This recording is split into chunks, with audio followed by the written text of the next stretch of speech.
Jake the Film Guy, Microbudgeter.com. In this video, we're going to talk about how not to pitch a literary manager. Love is a burning thing, and it makes a fiery ring. Wait, hold up. We need to talk first about what the deuce is a literary manager. I don't need one.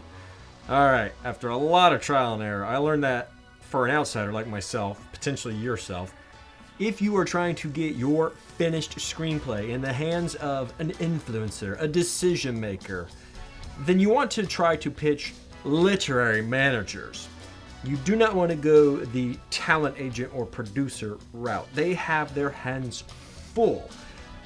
But the literary manager, now I may be splitting hairs here because all together they all work in the same industry, they have each other's backs, they have some overlap in responsibilities, yada yada yada. But nonetheless, the literary manager is the person that you want to take your query letter to. And by query letter, I mean query email. Don't send a hard copy letter. Don't do it! They won't read it!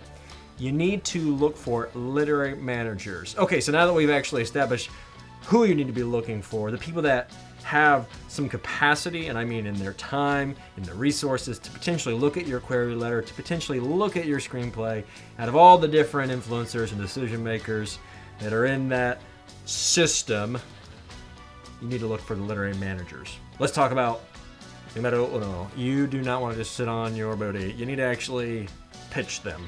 Talking about pitching them isn't going to get you anywhere. Staring at the keyboard, the screen, staring at anything else other than sitting there and actually sending an email. If you just don't do anything, you're not going to get anywhere. So, get off your bum. Pitch some literary managers. Find a list or make your own. There are several different places like Scriptreader Pro where you can find a list of literary managers. And if you find this information helpful and useful and you'd like for me to share a list that I've compiled, I might figure out a way for you to do that as a bonus, as a lead magnet per se when you join the newsletter. Remains to be seen. Let me know in the comments below if this is something that'd be helpful to you, and I will consider creating or sharing my list with you. But nonetheless, you need to go and search for a list. If you have absolutely no how to do this, if you have absolutely no idea how to search for literary managers, then you need to actually go to Google and type in something like this. Use quotes, literally. That helps Google know you're looking for exact matches. Use quotes and say literary manager. And then you can also force Google to comb through sites like LinkedIn, because a lot of people that are literary managers will include that in their LinkedIn profile. So you can say on your Google query, site : linkedin.com quotes literary manager. That'll pull up a list of literary managers. Sometimes past literary managers, but more often than not, current literary managers. So don't just assume they will come to you. That's the mistake here.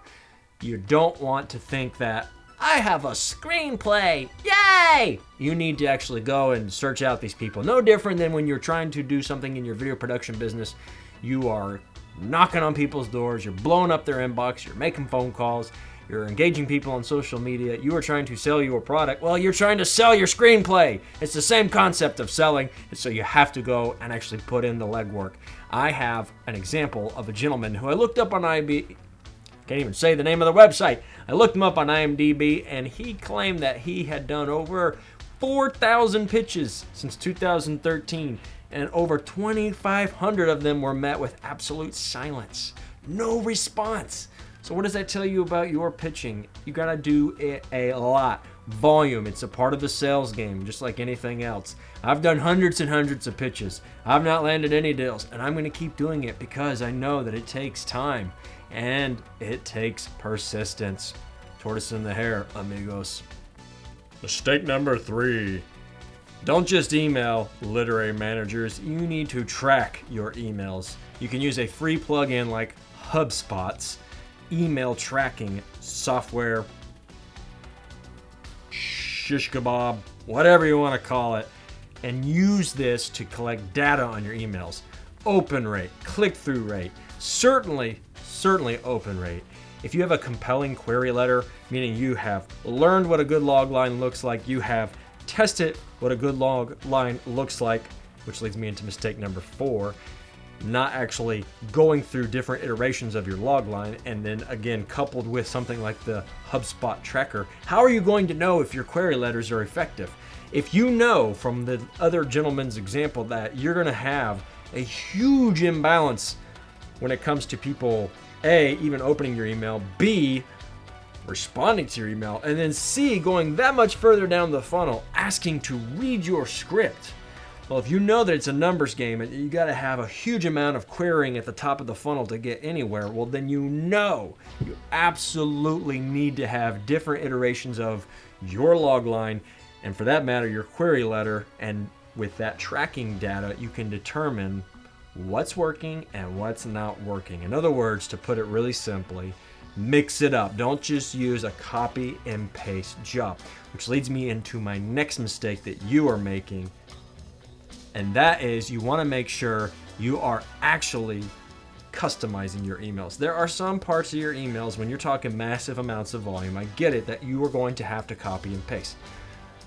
Well, that's true, but you need to also customize your email to the person you are pitching. When I say customize, I mean make sure you're using their name, you're spelling it correctly. And if it's your first time pitching them, it couldn't hurt to go and actually learn something from that person. Chances are, if they're not just somebody that set up shop yesterday, they've been in the industry for a while and probably have done a podcast or a written interview with some other authority figure, decision maker, or influencer. Go and listen or read, skim through it if you have to, but find a nugget that resonates with you. And then you can include that in your query letter to customize the query letter. Shows that you're actually doing your homework. But more importantly, you do need to have, again, the compelling log line more than anything else. But nonetheless, you do not want to be that lazy person. You get them in your inbox, I get them in my inbox. I did a whole blog post about it, linked below, where people just blow up your inbox, spamming you, hoping that you will subscribe to their service, their product, whatever the case may be, and yet they don't even bother to change things up. They just say, "Hello, sir," and they'll pitch you for a software as a service kind of shindig, and that's not even what you are doing as a budding filmmaker and video producer, and it's definitely not what I'm doing as a budding filmmaker or video producer. You don't want to actually get all wrapped up with the idea of somebody stealing your screenplay. When these literary managers, talent agents, producers, and everybody else in that industry say, chances are somebody's already come up with this idea, well, they're being sincere. Solomon said it himself. Look in the good book. There's nothing new under the sun. So what does that mean for you? That means that there are really, especially because people know they're going to burn bridges if they do this, there are really like next to little chance. It's not going to happen. People aren't going to steal your idea. So get over that fear. Get over it. Just get over it. As soon as you write something, it becomes yours. It is copyrighted. That is how copywriting works in America.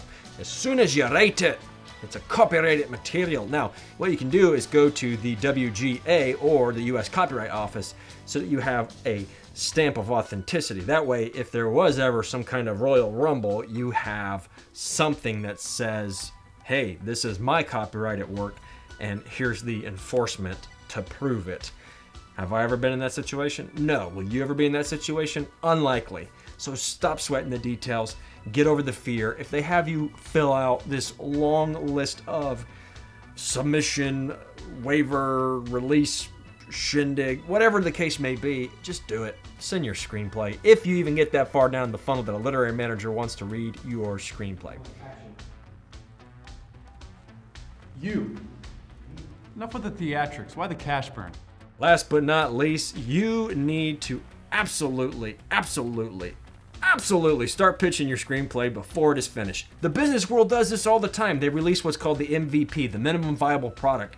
And especially with digital services, this is very, very common in the business world. They release a product, they send it out to their initial group of users. The early adopters give feedback to the company, especially if they're a well-known brand name, Apple, for example. That way they can pivot and iterate and improve based on the feedback they're getting. But this is huge in the business world. And make no mistake, you are selling your screenplay. You're selling your idea here. So start pitching it before you're finished with it. Don't obsess over every single little punctuation, every little bit of grammar. Get the story done at some point, but Start pitching the idea. Get the log line down first. You can't write the story without a skeleton. I'm sorry, you just can't. You got to have a roadmap in place anyway. So if you have the roadmap up here, figure out a compelling log line and start pitching that. Because guess what? If nobody from steps 3, 4, 5, whatever it was earlier in this diatribe, if nobody's opening your email, if nobody's following up with you, there's a chance that it's just not a really good idea to pursue. Have you thought about that? So why waste the time writing the screenplay now if you've already done 1,000 pitches and there's not a single open? It's kind of telling when you have that kind of data. So shop your idea around now, and then, especially if you don't know what to do, you can act on what screenplay you want to actually write with some data in your corner. I wish you the best of success as you keep creating screenplays. This site is devoted to you, the micro-budget filmmaker, so that in the course of your video productions, whether for yourself or for someone else, or even just, a side hustle, you are actually learning those skills of pitching ideas. Not just pitching services, but pitching ideas. We're going to be in this for the duration of our life. Martin Scorsese had to pitch a lot of different financiers to get that gangster picture that he just dumped on Netflix last year. It took years to get some solid backing, and it went back and forth. This is something we will always take with us from here on out, this idea of pitching. And if you don't get comfortable with the idea of pitching ideas now and getting rejected and just beaten up, then you're never going to make it as a filmmaker. And I really want you to, because we need more stories of hope. We need stories that are going to point people to the one true King, and we absolutely need to be partnering with him and what he is doing to bring hope to this world and restoration one day.